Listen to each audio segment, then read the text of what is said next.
Mr. Blackwell, again, what a pleasure it is to be here with you, to finally meet you. I've heard so much about you from Star Parker, from Bob Woodson over the years, and we're both here in Ohio, and somehow we just always miss. But to be here in your home and to talk about our pro-life roots as a people has just been such a blessing, and I wanted to share that with some of the folks in the community. So thank you so much. Dave, it's good to be with you. Yes, sir. So just I want you to just kind of rip. I mean, we know you as Treasurer, Secretary of State, United Nations Ambassador. But before all of that, you were engaged in protecting folks and safeguarding our freedoms and things. Can you just give them some background on your background? Well, my family came up through Chattanooga, Tennessee. Okay. And so as a student activist in the summers, I would go back to Chattanooga and Clarksdale, Mississippi, and work, even though I could not vote because I was not of the voting age. Okay. Or secondly, once I got my driver's license, I could be put to work. Right. and we did a lot of work within the civil rights movement at that time. Cincinnati was not in the 11 state targeted area, so we didn't have an official state chapter of the Student Nonviolent Coordinating Committee. SNCC. But we in fact had a Friends of SNCC, and through that Friends of SNCC, we in fact could get involved in the summer or in the urban areas from which we were coming, and so I got to do meaningful work with a lot of the civil rights civil rights greats. Fannie Lou Hamer. Wow. You talk about Bob Woodson.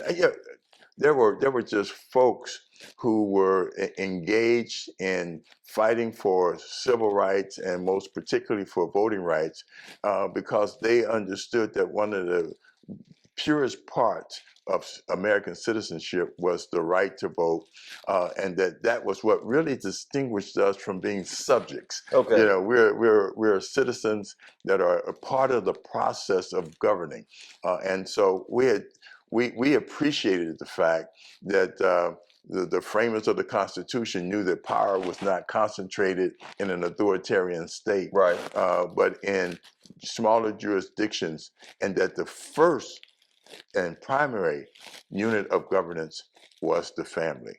And so we, in fact, started to work on preserving the family. And before the Great Society program, Right. we have as many Black intact families as the majority population. It was only when, by design, we started to break up the family. Wow. And that many of us in the movement saw that it was taking us back to serfdom, and making us less than full participants in moving history in the right direction. See, even hear you say that piece. I mean, kids coming up today are coming up in a world where 75% of African American kids grow up in a home with no fathers.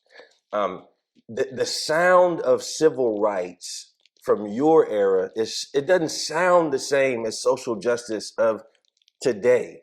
What do you see as the difference between those two movements that say they have the same objective, but such a different vibe, such a different sound? Well, what happened is that the whole institution of slavery had to dehumanize us. And so part of that dehumanization was basically saying that our infants in the womb were not human beings. They were something less than human that you could just do away with, as you would do a Dixie cup that you would crush and throw away. But whether it was folks who had been forcefully sterilized, like so many women in the South, Fannie Lou and what have you, they actually knew that our fight was for human dignity, and our fight was a fight for the protection of innocent life. Wow. So now, like Fannie Lou, you said she actually experienced forced sterilization, which was, I don't know if young people know now, but Margaret Sanger, the founder of Planned Parenthood, that was her thing. She was into forced sterilization. She was into abortion on demand. Planned Parenthood, was she founded that.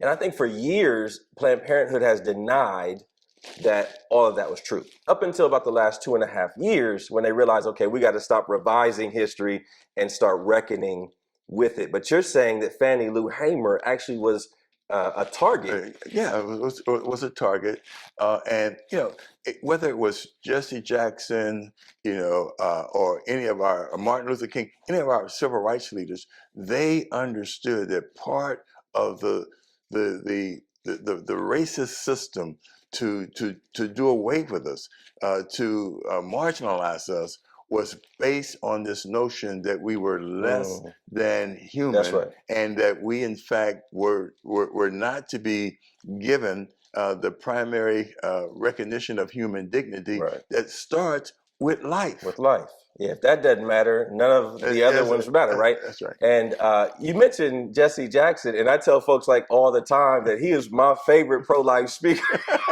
I mean, as late as 1978, he was traveling the country talking about life and how important it is, and Jet Magazine talking about abortion as genocide. And then his tune changed, seemed like when he ran for president in the early 80s or something like that. Well, unfortunately, he saw the feminist movement as being a growth area for his political base, Okay. and even when it diverted from the sound principles, pro-life principles that he in fact had been brought up in. He went astray. But the fact of the matter is that that principle, that reality is still there, and we must give voice Yes. to the voiceless. That's one of the things that Dr. King always told us. We have this moral obligation Right. to give voice to the voiceless. Yes, sir. And that's why this issue is so important for us in Ohio, because there are tens of thousands of young babies Yeah. that will be taken from us because their scream is silent. We have in fact been given a voice to speak into the system, and we must do it through the ballot box. Amen. Which has been part of our history. Amen. Give a voice to the voiceless. Listen, this has been one of the greatest honors of my life to talk to you about returning to our pro-life roots, to hear the history of the movement. I mean, you look at the Fannie Lou Hamers, the Jesse Jacksons, the Martin Luther Kings, the Black Panthers, right? So many in the original civil rights movement that protected life. How are you going to have power to the people if you're killing your own people? That's right. Thank you so much, sir. This has been David, an honor. my pleasure. Thank you.